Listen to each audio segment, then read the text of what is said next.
வணக்கம். ரிஷப ராசி சனிப்பெயர்ச்சி பலன்கள். விசுவாச வருடம் மாசி மாதம் 22ஆம் தேதி வெள்ளிக்கிழமை காலை 8:26க்கு கும்ப ராசியிலிருந்து மீன ராசிக்கு சனி பகவான் செல்கின்றார். ரிஷப ராசிக்கு இதுவரை 10ல் இருந்த சனி பகவான் அவர்களுக்கு கடின உழைப்பை அளித்து மிகுந்த வருமானத்தையும் கொடுத்திருப்பார். வேலைப்பளு அதிகமாக உண்டாகக்கூடிய ஒரு காலகட்டம், நிலையான வெற்றி, சமூக அந்தஸ்து, தொழிலில் முன்னேற்றம்,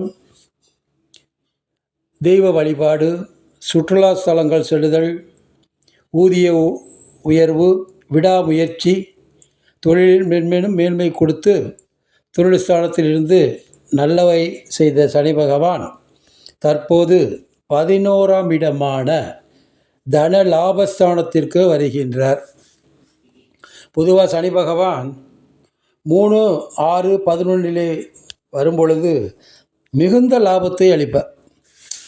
12 ராசிக்கு இந்த 3 ராசிக்கு மிகுந்த லாபத்தை அளிக்கக்கூடியவராக அவர் மாறுவார். அப்படி இந்த ரிஷபராசி நேயர்களுக்கு தன லாபம், அதாவது இதுவரை வராத கடன்கள், தொழிலில் நிறைய லாபங்கள் கிடைத்தல், புதிய முயற்சிகள் மூலம் லாபம், பூர்வ புண்ணியஸ்தானம் அப்படின்னு சொல்லக்கூடிய சொந்த மனை, வீடு, நமக்கு வர வேண்டிய பணங்கள், சொத்து சுகம், இவற்றையெல்லாம் இப்பொழுது வந்து சேரக்கூடிய காலகட்டங்களாக இருக்கும்.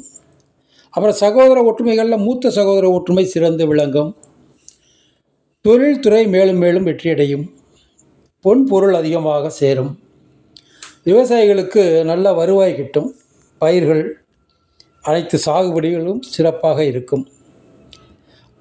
நமக்கு மெயினாக தெளிந்த அறிவு, சிந்தனை சக்தி, இதெல்லாம் நல்லா இருக்கும். அறிவு நல்லா சூப்பராக வேலை செய்யும். காரிய சித்தி, நாம் ஏதாவது ஒரு காரியங்களுக்கு செல்லும் போது அது நமக்கு நன்மை பயக்கக்கூடியதாக இருக்கும். லாப காரியங்கள் இதெல்லாம் சிறப்பாக இருக்கக்கூடிய ஒரு காலகட்டங்கள். இந்த ராசியில் பிறந்த விவசாயிகள், தொழிலாளிகள் மற்றும் கல்வி கற்பவர்கள், கல்லூரி மாணவர்கள், மருத்துவர், இன்ஜினியர், விஞ்ஞானத்துறையில் உள்ளவர்கள், அரசியல் துறையை சேர்ந்தவர்கள் மற்றும் ஐடி துறையில் சேர்ந்தவர்கள் அனைவருக்கும் இது ஒரு பொன்னான காலம், பொற்காலம் என்று தான் சொல்ல வேண்டும். அப்பேற்பட்ட இந்த பொற்காலத்தை ரிஷபராசி நேயர்கள் மிகவும் கவனமாக பயன்படுத்தி கொள்ள வேண்டும்.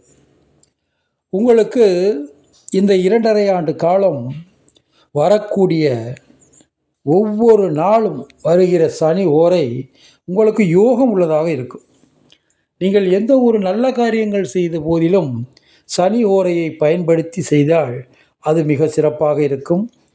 வண்டி வாகனங்கள் வாங்குதல், நிலம், வீடு, புதிய வாகன சேர்க்கை இதெல்லாம் உண்டாகிறதுனால அந்த நேரங்களில் நீங்கள் சனி ஓரையை பயன்படுத்தி கொள்ள வேண்டும்.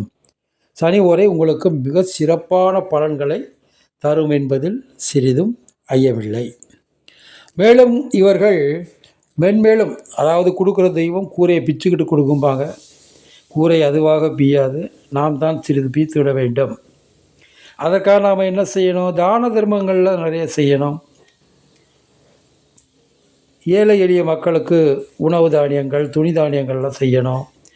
பறவைகளுக்கு உணவிடுதல், காக்கைக்கு உணவிடுதல், சனீஸ்வரன் கோயிலுக்கு போய் எள் தீபம் இடுதல், இவற்றையெல்லாம் செய்யணும். இவற்றையெல்லாம் செஞ்சால் தான் நமக்கு மென்மேலும் பலன்கள் அதிகமாகும். ரெண்டாவது, இந்த 2.5 ஆண்டு காலங்கள் வரும்பொழுது புரட்டாசி மாதம் வரக்கூடிய சனிக்கிழமையில் அன்னதானத்தை மேற்கொள்ள வேண்டும். அப்படி பண்ணால் இன்னும் நல்லாயிருக்கும். சனி பகவான் உங்களுக்கு சிறப்பான அமைப்பை கொடுக்க ஆஞ்சநேயர் கோயிலுக்கு சென்று ஆஞ்சநேயரை வழிபட வேண்டும். வெற்றிலை மாலை, வடமாலையை சாற்ற வேண்டும்.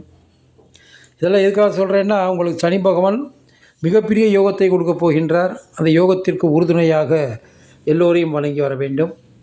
மெயினாக குலதெய்வத்தை வணங்க வேண்டும். இதுவரை பூஜை செய்யாதவர்கள் குலதெய்வம் கோயிலுக்கு சென்று பூஜை செய்யுங்கள்.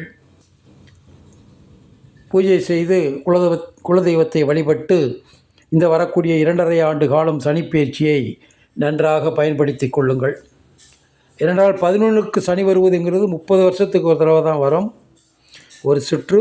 இந்த சுற்று மிக சிறப்பான சுற்றாக வைத்து நினைத்து கொண்டு எல்லா சுபகாரியங்களும் செய்து குடும்பத்தோடு மன மகிழ்ச்சியோடு வாழுங்கள். வணக்கம்.